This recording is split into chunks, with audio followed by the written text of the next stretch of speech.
Good morning and welcome to In the Loop Weekend Ag Talk, brought to you by Alphen Insurance Agency, the home of Policy Plus. Be sure and click the subscribe button at the bottom of the video and go over to our Facebook page and like and follow us there as well. Be sure and tell your friends about us so we can keep them up to date on all things crop insurance and agriculture. Let's jump into the markets and see how things finished up on Friday afternoon. Things closed out on Friday afternoon after an extremely tough couple of days on the market. March corn finished the week at 650 even. December corn finished the week at 576 and a quarter. March wheat finished the week at 708 and a quarter, and July wheat finished out at 729 and a quarter. When we look at March cotton, it finished the week at 85.13. December cotton finished at 84.32. And to close out the commodities, March soybeans finished the week at 15.29, while November beans finished up at 13.74. When you insure with Alphen Insurance Agency, you get Policy Plus. If you aren't a current customer, give one of our agents a call. We'll be glad to explain it to you. Just a reminder that crop insurance base prices have been set for 2023. Corn coming in at $5.94, cotton 85 cents, grain sorghum 5.87, Virginia peanuts at 26.77, peanut runners at 29.71, and soybeans closing all the commodities out at 13.69. Look for more information in the coming days about the new tropical storm option that attaches to your Hurricane Wind Index insurance policy. Sign up dates are March 1st through April 30th, and there will be more information coming out in the next couple of days. Also, don't forget sales closing date for all spring crops is coming up this Tuesday, February 28th. Be sure and talk to your agent on Monday or Tuesday if you need to make any changes to your policy or your coverage levels for the coming year. The fifth annual Northern Wayne Plow Day was moved to March 4th. It will be on March 4th starting at 9 a.m., 1145 NC 222 East in Fremont. Again, this is a family event, so please no alcohol, drugs, or profanity. If you are interested in this event or bringing your tractors or equipment 1985 or older, please give Mr. Boyd Nelms a call at 919 222 2552, or you can call Mr. Lee West at 919 223 3015. And FFA week ends today. Went to a great breakfast on Friday morning that was given by the North Duplin High School FFA just outside of Faison there. Had a good crowd and hope folks left some donations for the school to support the FFA program there. And one thing I'll say as we end up FFA week, I encourage you to go by your local school, make some donations of time or funding to help support your local FFA chapter in your community. When we look into U.S. Ag News, the National Oilseed Producers Association reported their members crushed 179 million bushels of soybeans in January, up from December, but down from January last year. Stocks for crude oil, gasoline, and ethanol increased week over week. Ethanol production used roughly 100 million bushels of corn last week on slightly increased production.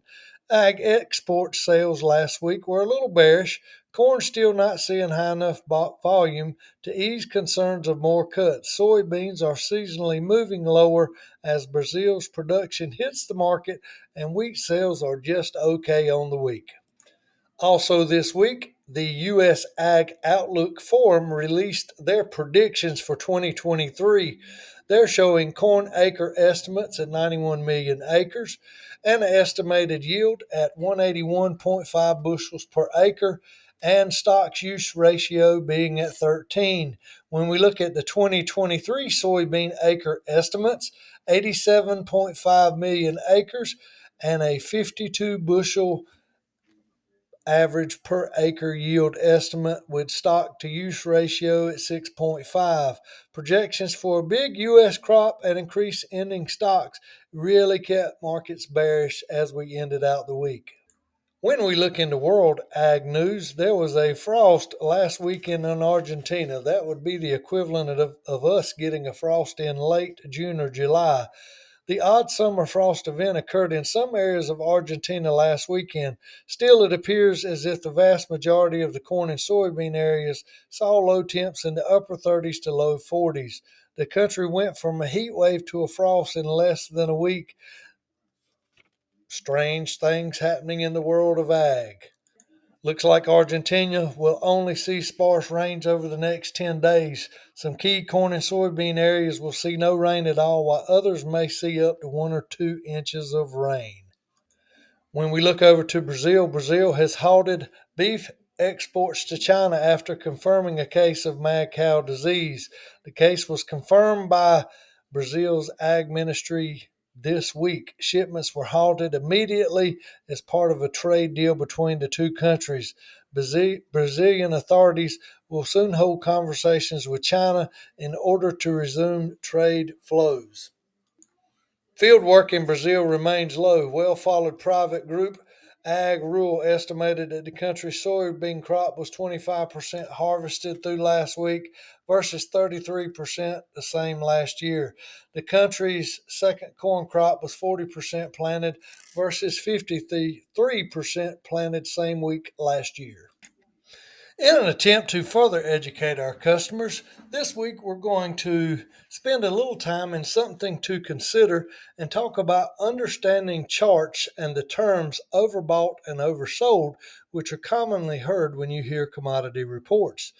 In this example, we're going to be using barchart.com as you see on the left of the screen here. When you open barchart.com, you see the blue circle at the top. Click on your commodity of choice in the drop down window. And for our example today, we're going to be using December 23 corn. And again, this is a disclaimer for all futures and options trading involves risk. We're not encouraging you to go out and do futures and option trading. We're just trying to educate you on some of the terminology there. So make wise decisions and seek professional advice if you should decide to do any futures and options trading yourself. When we talk about the terms overbought and oversold, we hear these commonly during commodity reports. Overbought is a term used when a commodity is believed to be trading above its intrinsic or fair value. This is a time to consider selling your commodities. When you hear of a market being oversold, oversold is a term used when a commodity is believed to be trading below its intrinsic or fair value. Most would consider not selling their commodities that they have at this time. And this is a time when grain buyers like to make purchases when these commodities are below their fair value. On barchart.com, once you go and select your commodity, and like I said, we selected December corn, as you see here where my mouse is moving around in circles. Once you get to this part in the page, if you'll click right beside the blue button here where it says click full chart, once you do that, you will see click study. There's a study button right here. And once you click and open that, you'll need to select RSI and slow stochastic. And I will explain what those are on the next slide. Once those two study options are selected, you will see graphs come up that look like what we see on the screen here. The first one I told you to select was relative strength indicator. That measures the speed and magnitude of a commodity's recent price change to evaluate whether it is overbought or oversold. A slow stochastic compares the difference between the closing price and the period low relative to trading range over a period of time. What we'll see here is the overbought and oversold in the blue and red zones. In the blue zones here is when the market is overbought. The red zones that you see here is when the market is oversold. And again, anything below the trading line here that puts us in the oversold red zone as I said, a time when most folks would choose not to sell their commodities. And when we see them trending in the overbought, in the blue zones above the line zone that's set here, that is when many folks would possibly choose to sell their commodities. We hope you enjoyed that little quick 2, 3 minute learning session there where we talked about bar charts and learning about overbought and oversold markets on commodities there. Thank you for tuning in to this edition of In the Loop Weekend Ag Talk, brought to you by Alphen Insurance Agency, the home of Policy Plus. Thank you to all of our farmers who help feed and clothe the world, and we hope you have a great weekend. We look forward to talking to you next week. And remember, make mental health a priority around your farm. Make time for yourself and make yourself available for those around you. Y'all have a good weekend. Stay safe, and we'll talk to you soon.